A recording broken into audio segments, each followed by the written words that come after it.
And there's the little surprise of the new guitar delivered on my doorstep.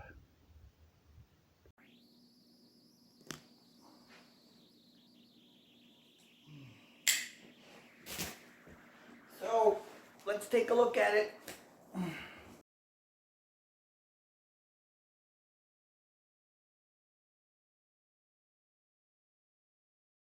That should do it. Nope, I missed one.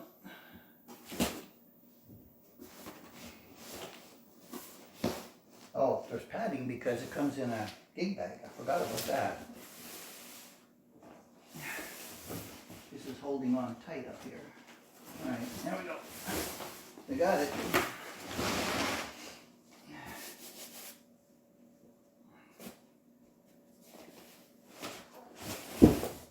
So, this is the Indio.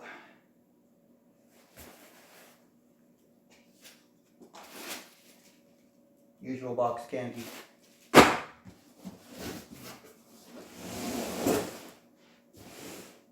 So barring the fact that it may have been previously damaged, it should be okay.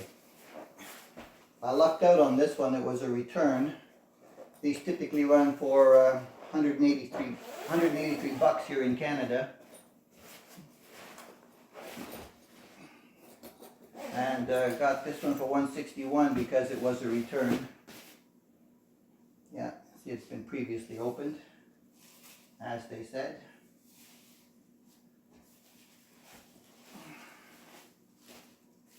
Let's get it off.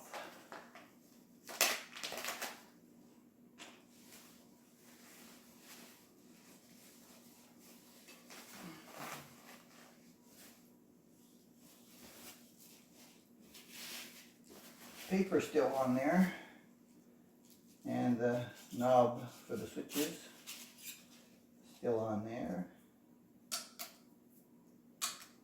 Seems to be okay.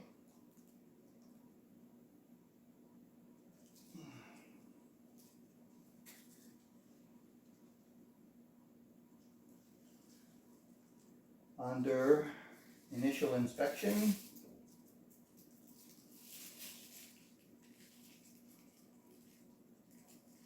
not bad, not bad.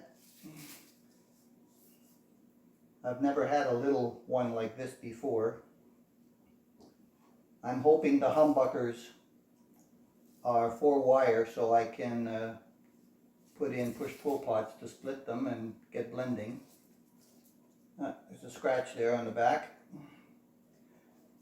I'll try to buff that out. I guess that's why I got the $20 off. The neck is satin, standard style tuners, although the buttons are a little bit different than the ones that are on my Ivy guitars.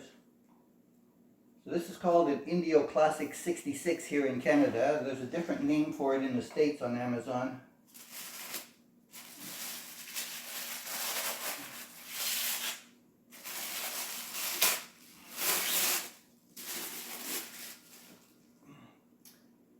Initial action is a little bit high. This is higher than what I normally like. I like about anywhere between 3 and 4/64ths. If I get that on the camera there, see there, all right. And the nut, how's the nut? Yeah, the nut's probably just a tad high on all of them as well. But that's pretty nice, satin back. The tiny scratches right down here. Don't know if I'll be able to get that on the camera. Yeah, there it is. Just that little scratch. 20 bucks off, it's not bad. Alright. We'll see how the Monoprice is. My buddy Jimmy Stewart on his channel does a lot of Monoprice stuff, and we'll see how it goes. The fret ends are sharp. They'll have to be touched up.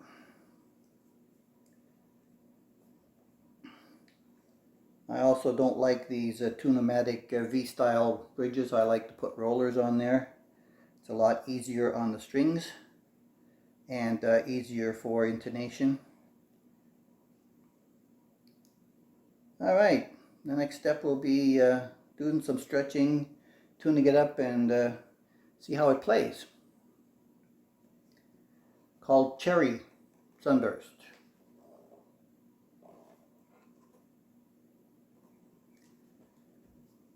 The fretboard is supposed to be Indian Laurel Rosewood. It's pretty dense, not that many pores in it, and smooth. It'll need some cleaning up and some moisturizing, and it'll look pretty nice. The block inlays are nice. They look well done.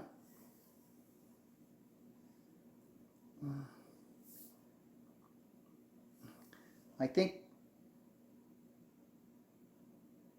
think maybe only the bass side strings might be a tiny bit high.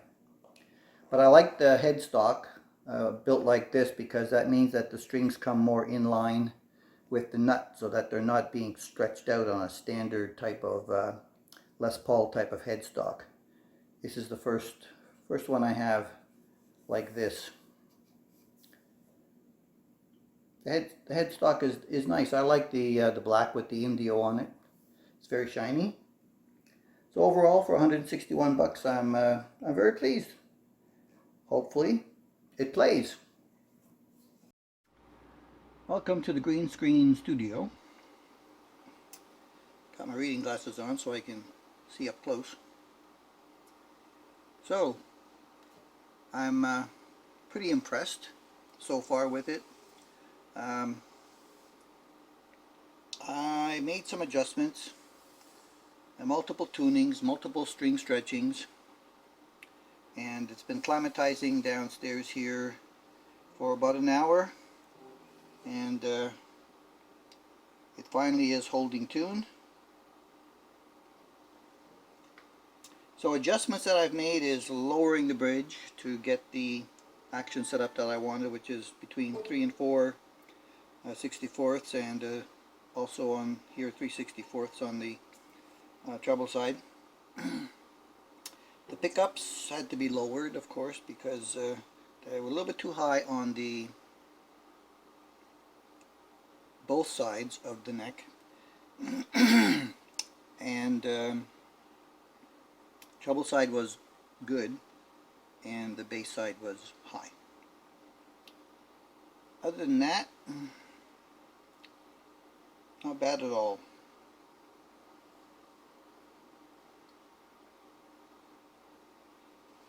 I think there might be a shim in my neck,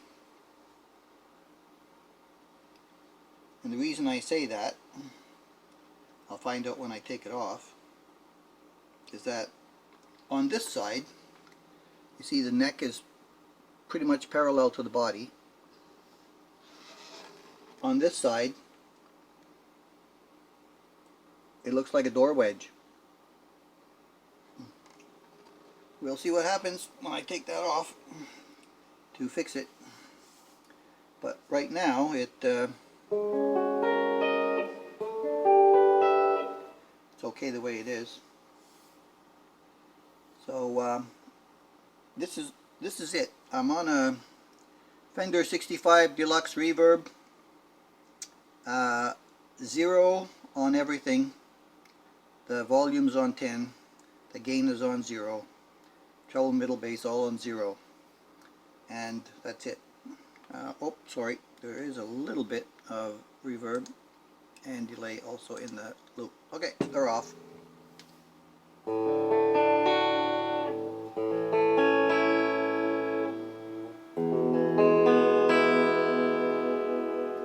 So what you're hearing is directly out of my amp.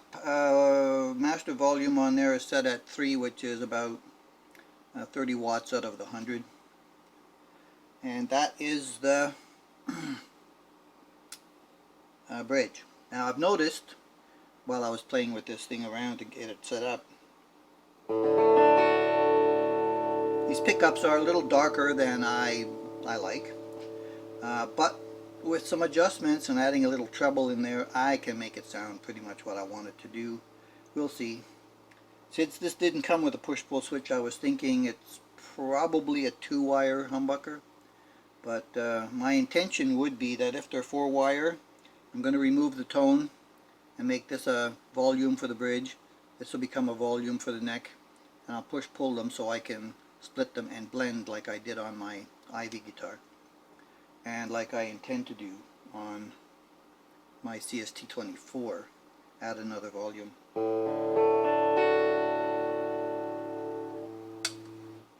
Middle. Quite a bit warmer. And the neck. Very much warmer.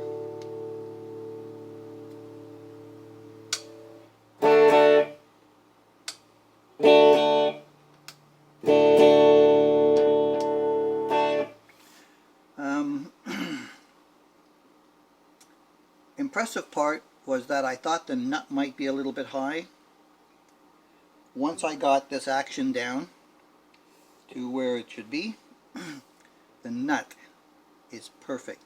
Every string. It was just amazing. And the intonation, spot on. Every string. So somebody did some work on it, although they didn't finish the sharp ends.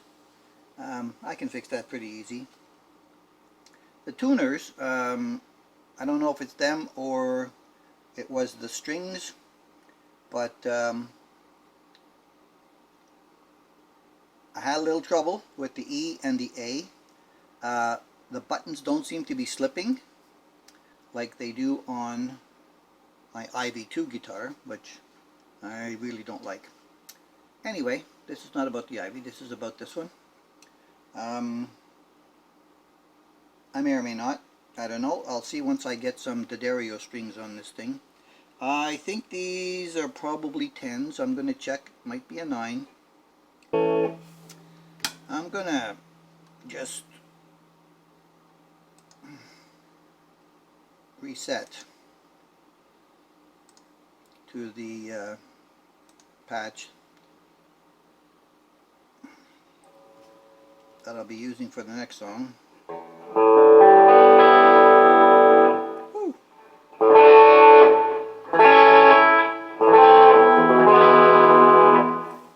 Wow, that's a little bit of gain and overdrive. The gain is now set at 4 and the overdrive vertical. Low, 0, and the treble and mid, 9 o'clock. So if you've got a couple of pedals or you've got a modeling amp, you can basically make this guitar sound what you want to.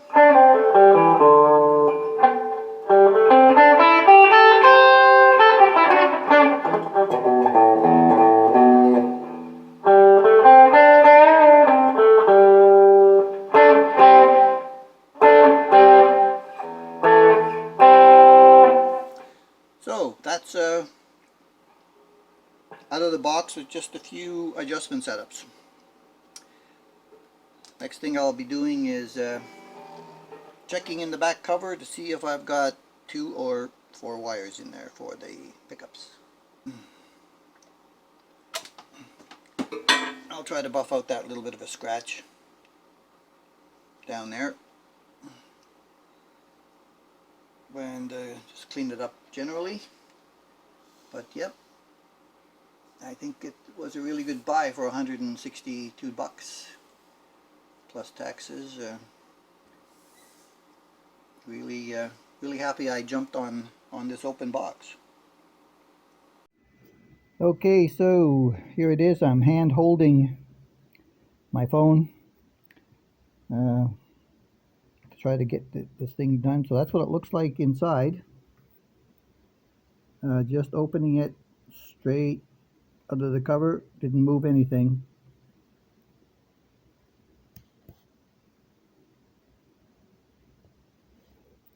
Okay, so they are 2-wire humbuckers.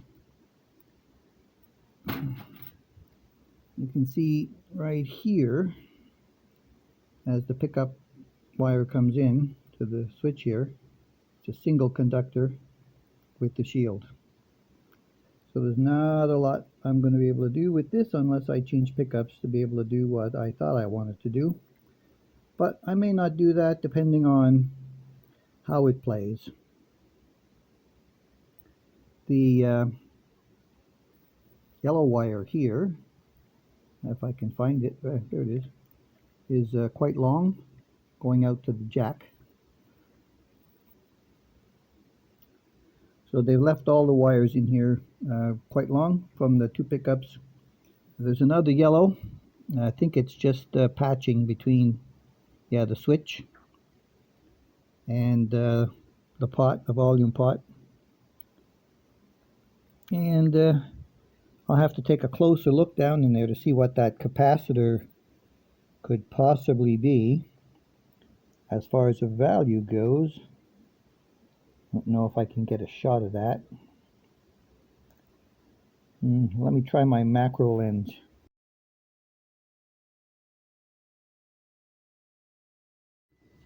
And so it's a 473. I realized when I was over on the bench taking the back cover off, I forgot to show you the taper on the pots. Little amp. There we go.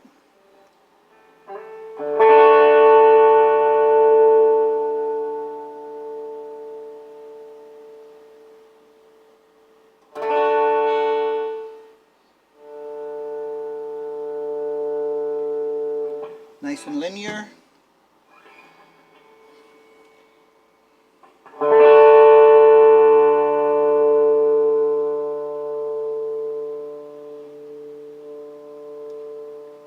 And the tone is linear with the most of it right near the end, but it's not bad with the 47 in there. I think a 33 might be the best for me sometimes when I want to do it.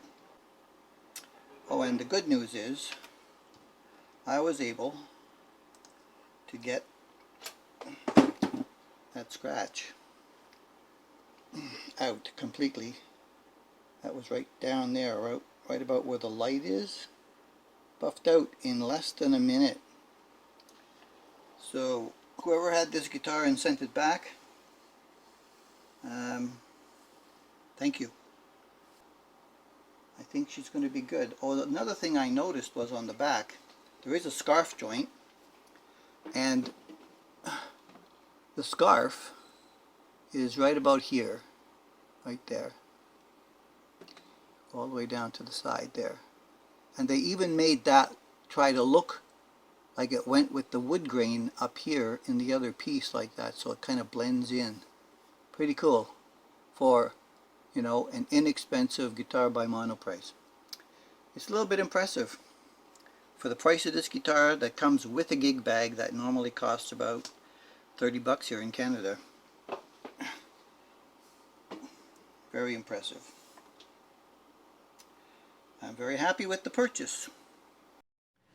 Just as a little ending note here for part 1, I thought about getting concentric pots with dual knob on it for a volume and a tone to add the second volume.